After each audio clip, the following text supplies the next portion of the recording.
ਰਮਨ ਜੀ, ਇੱਕ ਤਾਂ ਸਟੋਰਮ ਆ ਰਿਹਾ, ਕਾਫੀ ਵੱਡਾ ਸਟੋਰਮ, ਜਿਹੜਾ ਸਦਰਨ ਜਿਹੜੀਆਂ ਸਟੇਟਸ ਤੋਂ ਲੈ ਕੇ ਨਾਰਥ ਕੈਰੋਲੀਨਾਸ ਤੱਕ। ਇਸ ਦਰਮਿਆਨ ਓਬਵੀਅਸਲੀ ਟਰੱਕਿੰਗ ਦੇ ਉੱਤੇ ਵੀ ਆਵਾਜਾਈ ਦੇ ਉੱਤੇ ਅਸਰ ਪੈਂਦਾ ਹੈ।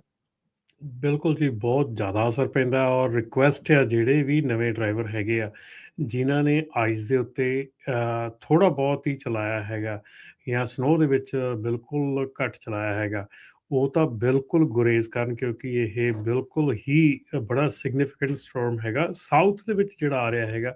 ਖਾਸ ਕਰਕੇ ਡੈਲਸ ਦੇ ਬਾਰੇ ਦੇ ਵਿੱਚ ਗੱਲ ਕੀਤੀ ਜਾ ਰਹੀ ਹੈ ਕਿ ਡੈਲਸ ਜਿਹੜਾ ਆ ਉਹਦੇ 'ਚ ਬਲੈਕ ਆਈਸ, ਜਿਹੜੀ I-20 ਤੇ ਬਲੈਕ ਆਈਸ ਬਹੁਤ ਜ਼ਿਆਦਾ ਜੰਮਦੀ ਹੁੰਦੀ ਆ।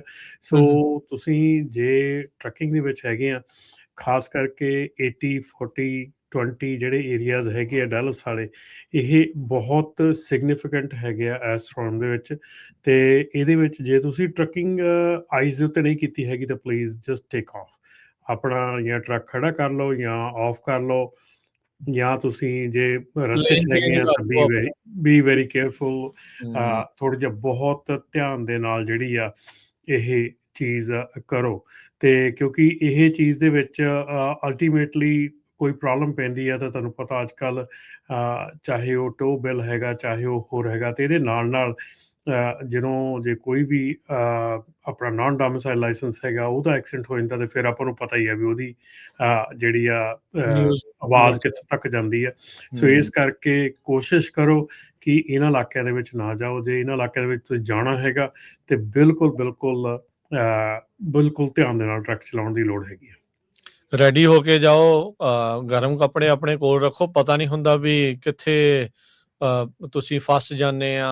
ਤੁਹਾਡੇ ਕੋਲ ਰਾਸ਼ਨ ਰੂਸ਼ਨ ਥੋੜ੍ਹਾ ਜਿਹਾ ਪਿਆ ਹੋਵੇ, ਆਪਣੇ ਆਪ ਨੂੰ ਜਿਹੜਾ ਉਹ ਸੇਫ ਰੱਖਣ ਦੇ ਲਈ ਤੁਸੀਂ ਉਹ ਨਾ ਸਾਰੀਆਂ ਤਿਆਰੀਆਂ ਜਿਹੜੀਆਂ ਉਹ ਕਰਕੇ ਚੱਲੋ। ਅਤੇ ਬਾਕੀ ਜਿਹੜੀ ਰਮਨ ਜੀ ਨੇ ਨੁਕਤੇ ਦੀ ਗੱਲ ਕੀਤੀ ਹੈ ਵੀ ਜੇ ਤੁਸੀਂ ਕਦੀ ਵੀ ਨਹੀਂ ਚਲਾਇਆ ਸਨੋ ਦੇ ਉੱਤੇ ਅਤੇ ਬਲੈਕ ਆਈਸ ਦੇ ਉੱਤੇ, ਜਦੋਂ ਤੁਹਾਨੂੰ ਨਹੀਂ ਪਤਾ, ਤਾਂ ਫਿਰ ਜੈਕ ਨਾਈਫ ਵੀ ਹੋਊਗਾ, ਲੀਹੋਂ ਵੀ ਲੱਥਣ ਦਾ ਖਤਰਾ ਆ, ਮਲਟੀ ਵਹੀਕਲ ਕਰੈਸ਼ ਤਾਂ ਤੁਹਾਨੂੰ ਪਤਾ ਹੀ ਆ ਫਿਰ ਕਿੱਦਾਂ ਦੇ ਜਿਹੜੇ ਉਹ ਹੁੰਦੇ ਆ। ਸੋ ਬਚ ਕੇ ਹੀ ਜਿਹੜਾ ਉਹ ਬਚਾਅ 'ਚ ਹੀ ਬਚਾਅ ਹੈ ਜਿਹੜਾ ਇਸ ਦੇ ਵਿੱਚ ਆ। ਸਾਡੇ ਇੱਕ ਸਰੋਤੇ ਕਹਿੰਦੇ ਆ ਵੀ ਮਿਸੀਸਿਪੀ ਦੇ ਵਿੱਚ ਉਹ I-20 ਤੇ ਆ ਅਤੇ ਉੱਥੇ ਵੈਦਰ ਆਲਰੇਡੀ ਖਰਾਬ ਹੋ ਰਿਹਾ।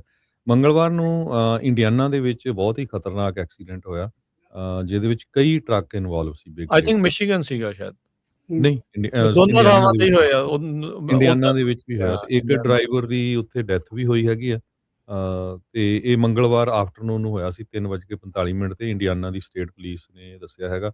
ਇੰਟਰਸਟੇਟ 65 ਸਾਊਥ ਵਾਊਂਡ ਜੋ ਕਿ ਨੀਅਰ 176 ਮਾਈਲ ਮਾਰਕਰ ਦੇ ਉੱਤੇ ਆ, ਤੇ ਕੁਝ ਲੋਕਾਂ ਨੂੰ ਜਿਹੜੀਆਂ ਸੱਟਾਂ ਵੀ ਲੱਗੀਆਂ ਹੈਗੀਆਂ। ਜੀ